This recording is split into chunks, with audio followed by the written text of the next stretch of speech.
guys welcome to my vlog र आज तपाईहरुको सामु म ल्याइसकेको छु मेरो सामानहरु कुरियरबाट आएको सामानहरुलाई अनबक्सिङ गर्न जाँदैछु तपाईहरुको अगाडिमा म यो कन्टेन्ट अनबक्सिङ कन्टेन्ट हो सामानहरुको ल गाइस के छ ट्याके झन सिन बोलता है और ये है इतना सामान मिल गया गाइस मुझको और ये बाइक साइक बनाने वाला सामान है र गाइस तपाईहरु हेर्न सक्नुहुनेछ कति सामानहरु छ गाइस र यो सामान कतिमा आको हो 1000 रुपैयाँ मा आको हो यो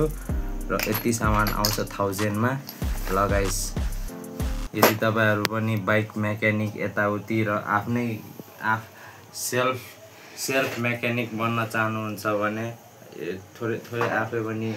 बाइकको यताउति पार्ट्सहरु हुन्छ नि अब बनाउन यताउति खोलखाल गर्न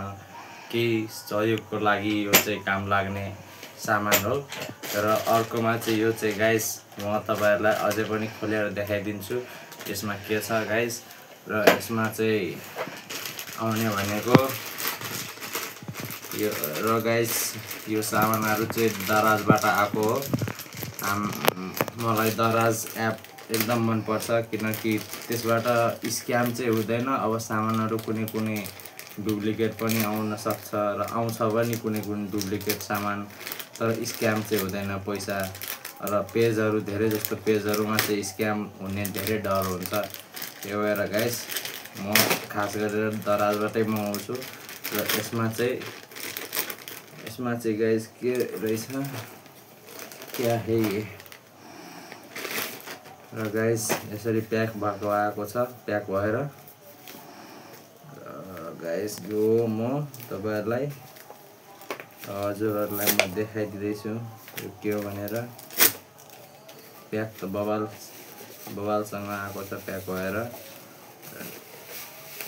र गाइस यो चाहिँ हो मेरो बाइकको एयर फिल्टर र यो मोडिफाइड एयर फिल्टर हो गाइस यो लगाएपछि साउन्ड एकदम बवाल आउँछ र म तपाईहरुलाई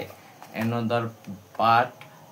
भिडियोमा म तपाईहरुलाई यसको यो लाएर साउन्ड कस्तो आउँछ भनेर म तपाईहरुलाई देखाउने छु र गाइस प्लिज मेरो भिडियो लाइक सब्स्क्राइब र मलाई एकदम सपोर्ट गरिदिनु होला धन्यवाद गाइस ल